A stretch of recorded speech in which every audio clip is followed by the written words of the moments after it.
Hello दोस्तों, स्वागत है आप सभी का माय फोटोग्राफी चैनल में। दोस्तों, आज के इस वीडियो में हम देखेंगे इमेज रिटचिंग में स्पॉट हीलिंग ब्रश टूल का कितना महत्व है। तो चलिए चलते हैं हमारे कंप्यूटर स्क्रीन की तरफ।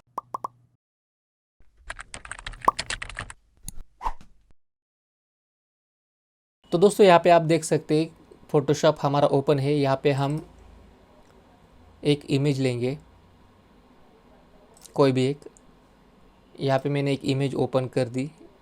मैंने इमेज ओपन करने के तरीके आपको पिछले वीडियो में बता दिए थे। तो आज का हमारा जो टूल है वो है, हम देखेंगे यहाँ पे आप देख सकते हैं टूल बार में स्पॉट हीलिंग ब्रश टूल। इसका जो शॉर्टकट है जे, और दूसरा है हीलिंग ब्रश टूल।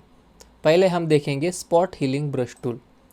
जैसे हम इसको सेलेक्ट करेंगे तो यहाँ पे आप देख सकते हैं कंट्रोल पैनल में यहाँ पे स्पॉट हीलिंग ब्रश का हमारा ये आइकॉन यहाँ पे आ गया। यहाँ पे ब्रश साइज़ है, यहाँ पे हम ब्रश का साइज़ एडजस्ट कर सकते हैं। यहाँ पे मैं आपको प्रीव्यू दिखा देता हूँ, यह देखो। तो यहाँ पे हम ब्रश का साइज़ एडजस्ट कर सकते हैं। यहाँ पे ब्रश का हार्डनेस 100% है, इसको हम सॉफ्ट कर सकते हैं 0 करके। यहाँ पे स्पेसिंग का ऑप्शन है, तो यहाँ पे हम स्पेसिंग कम ही रखेंगे। यहाँ पे रोटेशन दिया है, ब्रश का एंगल हम किस तरह से ले सकते हैं, या फिर हम किसे ब्रश का शेप किस तरह चाहिए, ये हम यहाँ से डिफ़ाइन कर सकते हैं। तो यहाँ पे हम इसका जो एंगल है बाय डिफ़ॉल्ट ही रखेंगे 0। और अगर यहाँ पे हम पेन टैब यूज़ कर रहे हैं तो टैब के लिए ये पेन का प्रेशर है। तो यहाँ पे अभी हमारे पास पेन टैब नहीं है, हम लैपटॉप से काम कर रहे हैं, तो यहाँ पे इस तरह का एक आइकॉन बन के आया है। तो चलिए हम यहाँ पे साइज़ को हम कम कर लेते हैं। हम साइज़ को इतना कम करेंगे जितना हमारा यहाँ पे जो दाग या फिर जो दिख रहा है हमें स्पॉट, उतने साइज़ का हमें ब्रश लेना है। अगर हम यहाँ पे जाएंगे और ब्रश का साइज़ यहाँ से कम ज़्यादा करेंगे तो थोड़ा सा हमारा टाइम भी वेस्ट होगा। इसलिए मैं आपको एक सिंपल ट्रिक बता देता हूँ। जहाँ पे आपका ब्रश का जो आइकॉन है स्क्रीन पे, यहाँ पे सिंपली आपको माउस का राइट क्लिक करना है, राइट क्लिक को प्रेस करना है, और यहाँ पे आप देख सकते हैं शॉर्टकट यहाँ पे आ गया है। तो आप यहाँ से साइज़ को कम ज़्यादा कर सकते हैं। तो यहाँ पे हम इतना ही लेंगे जितना इस स्पॉट का जो साइज़ है, उतना ही हम ब्रश का साइज़ लेंगे। और यहाँ पे हार्डनेस हम 0 कर देंगे, और यहाँ पे हम यहाँ पे ब्रश चला देंगे। तो ये देखो, ये टूल हमें इमेज रिटचिंग में बहुत काम आएगा आगे जाके। यहाँ पे इस ब्रश का साइज़ और हम छोटा कर देंगे जितना हमारा स्पॉट है।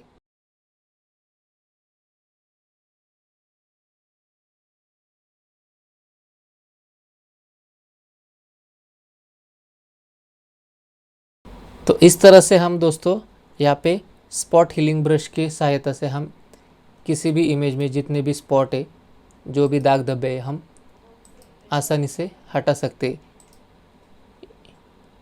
यहाँ पे एक्चुअली प्रोसेस क्या होता है कि जब भी हम स्पॉट हीलिंग ब्रश टूल से जब हम यहाँ पे क्लिक करते हैं तो उसी साइज़ के जो सर्कल ब्रश के बाजू के आजू बाजू के जो भी पिक्सल है वो उसे कॉपी कर लेता है और वहाँ पे हमें पेस्ट करके दे देता है। तो इससे हम स्पॉट निकल सकते हैं। तो इस तरह से ये स्पॉट हीलिंग ब्रश टूल आपको आगे जाके इमेज रिटचिंग में बहुत काम आने वाला है। तो ये हो गया स्पॉट हीलिंग ब्रश टूल का पहला टूल। यहाँ पे इस इमेज को हम क्लोज कर देते हैं, एक दूसरा इमेज ओपन करते हैं।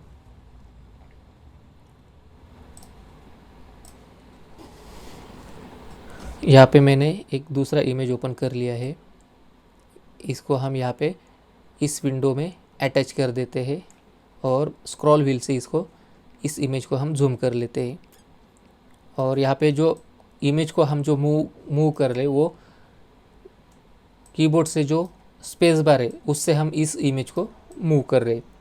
तो यहाँ पे हम दूसरा टूल देखते हैं, हीलिंग ब्रश टूल। अभी ये किस काम आता है, जैसे कि हमने स्पॉट हीलिंग ब्रश के लिए सिंपली इसका जो शॉर्टकट था, जैसे हमने जितने साइज़ का ब्रश चाहिए उतने साइज़ का हमने ब्रश ले लिया और वहाँ पे क्लिक कर दिया तो हमारा स्पॉट निकल गया। लेकिन ये हीलिंग ब्रश टूल क्या काम करता है, जैसे अभी मैंने इस स्पॉट का जो साइज़ है उसके हिसाब से अगर मैंने ब्रश लिया और सिंपली मैं यहाँ पे क्लिक करता हूँ, तो जैसे ही क्लिक करूँगा तो यहाँ पे एक एडोबी फोटोशॉप हमें एक एरर देगा, alt click to define source point to be use to repair the image. तो यहाँ पे फोटोशॉप हमें बता रहा है कि अगर हम इस टूल का यूज़ कर रहे हैं तो अल्ट क्लिक को दबा के आपको उस एरिया को डिफाइन करना पड़ेगा जहाँ से हमें उसको कॉपी करना है और उस पॉइंट पे हमें जाके पेस्ट करना है। तो यहाँ पे हम ओके करेंगे और जिस भी जगह का हमें कॉपी करना है, समझो अभी यहाँ पे मैंने क्लिक करिए, अल्ट दबा के मैंने माउस से क्लिक किया और यहाँ पे आके इस पे पेस्ट कर दिया। अभी दूसरा, इसको भी हम यहाँ का जो एरिया है कॉपी करेंगे, मतलब अल्ट दबा के माउस का लेफ़्ट क्लिक को क्लिक करके यहाँ पे हमें क्लिक करना है।